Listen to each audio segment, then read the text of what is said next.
These are the adventures of a temporarily out of work wife and mother. And this is my home improvement project.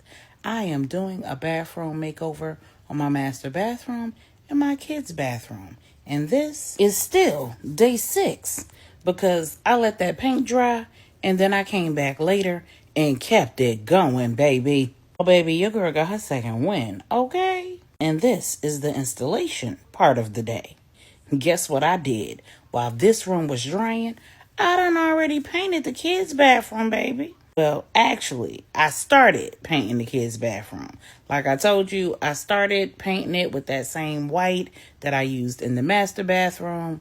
And then I realized that it wasn't going to work. So I put in the Lowe's pickup order for the paint that would match their bathroom and a few other items that I needed. And then I put the light switch cover on and realized that it was a standard size and there used to be an oversized one in here. So that means that I gotta get another one. So this one will be added to that list of errors. Thankfully, it's only a couple of bucks. And then I started installing that new towel rack that I showed you previously. So that's already included in the current cost. Now, I was a little nervous there for a second. I'm sure you all saw me struggling with this towel rod. I used the existing anchors because the previous towel rod was 20 inches. Well, this one is 22 inches, but it has a 20-inch base, so it should have fit perfectly. Well, there were a few minor adjustments to the placement of the screws that were necessary to ensure that the base fit perfectly. And I was able to make them, and here we are. So now it's day 7, and I want to caution you that if you do not have any electrical experience, you should hire an electrician. This is something that you can DIY, but you have to know that you know that you know that there is no electricity flowing through the outlet before you even get close to the outlet with a screwdriver. I am not showing how to do this because I'm not an expert. And if you're doing this as a DIY, you're not an expert either. Child, go watch some YouTube videos and make sure you pray first. Because I have experienced changing outlets out and I still had to be double and triple sure that there was no electricity flowing to this outlet. And I could have got. I had 2 things on my side. Good old-fashioned common sense and the Holy Ghost. Because before I even walked into this bathroom, I had a premonition that I was going to be electrocuted. And it made me super, super cautious. And all I can do is just thank God for that. Because I did flip the circuit for the bathroom. The problem is that the electrical outlets are not on that circuit. While I have experience dealing with electricity in my home, I don't have experience dealing with it in this home. In this home, the GFI is on a separate circuit. So even though I turned the circuit off for this room, it did not cut the power to this outlet. Because I had that premonition, I was hyper aware and I tested the outlet multiple times before I figured out that there was another circuit. So don't play around with electrical outlets if you don't know what you're doing. And don't fool yourself into believing that it's foolproof. Because while God takes care of babies and fools, we supposed to pray and tie our own camels. Let me know if you need an explanation of that one. So I was using hand tools to get this outlet removed, and eventually I got it removed. And the reason why I was replacing it is because I wanted to use one of the newer outlets that have the USB-C and USB standard ports in addition to the 2 standard US outlets. And what I discovered is that the old outlets had 2 connection points for each of the cords. 2 blacks, 2 whites, and then 1 neutral. And the new outlet only had 1 for each. 1 black, 1 white, and 1 neutral. So I had to take another trip to Lowe's.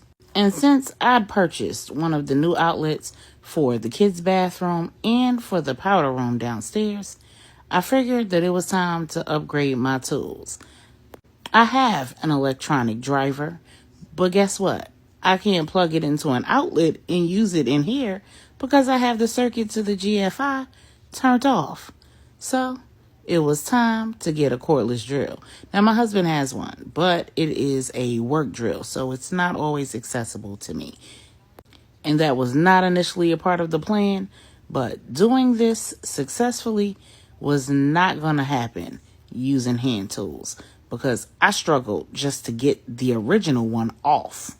Removing a screw that's been installed with a power tool using a hand screwdriver is virtually impossible, even when you have superhuman strength like I do. But I managed to do it, child. And now I'm back from Lowe's. And this is all of the stuff that I purchased. And don't ask me why I purchased it in 2 separate transactions. I'm a married woman. If you know, you know. Now, several of these items I didn't end up needing, but I got them just in case. I was already aware that I might not need them, but I knew that it was better to be safe than sorry, so I counted it as a loss, and it'll be listed as a loss. And no, I could not return them to the store. They'll just be added to our tool supply, and we'll have them on hand just in case we need them in the future. So while I don't want to show you the hows, I do want to show you just how difficult it was to do, even with experience, even with having removed it and then putting it back in. I had to make several adjustments in order to get the faceplate on. So I could get the faceplate on, but in order for it to be on correctly, right?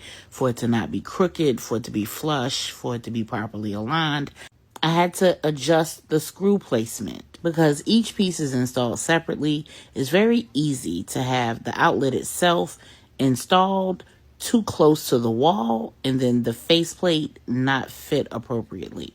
And when I finally got it into the perfect position and turned the power back on to the circuit, I realized that it wasn't functioning properly and I had to take it apart. And when I did, I discovered that several of the wires were not appropriately connected. They required a little more muscle than I initially expected. So I made that adjustment and then I was easily able to put the faceplate on. And with that accomplished, it is now time to give my bathtub some TLC. At some point over the years, I broke both the tub stopper and the overflow valve. And I broke them trying to clean them out. Now that I know how to install and uninstall them, that should not happen again in the future. And if it does, thankfully, these pieces are rather inexpensive and easy to reinstall. And now once this was done, it was time to install that towel rack that we got from Family Dollar. And it was crazy hard for no reason. Now, there are a couple of really good techniques that make installing things like this and hanging pictures, etc. pretty easy. One of those things is using the tape on the back of the item to line up the holes where the screw should be installed in the wall. And then using a leveler to make sure that it's being installed evenly on the wall. And once you have that all worked out, it's easy peasy. Go ahead and drill your starter holes for your anchors. Now, it may take you some time to get those holes perfectly lined up, but that's better than having to put 2 or 3 holes in the wall because you didn't get it right the first time. Measure twice, cut once. Or in this case, measure 3-4 times and drill once. Once I had that installed, I went ahead and painted it using that milk paint so it would be the same color as that over the toilet cabinet. And then when it dried, I reinstalled the actual hooks that go on it. I had to remove the hooks in order to get this even installed on the wall because it just gave me such a hard time. And most of the time, the camera was out of frame, and I didn't even notice because I was so focused. So that's the reason why I don't have that on camera. There weren't any epic fails or anything that I was trying to hide.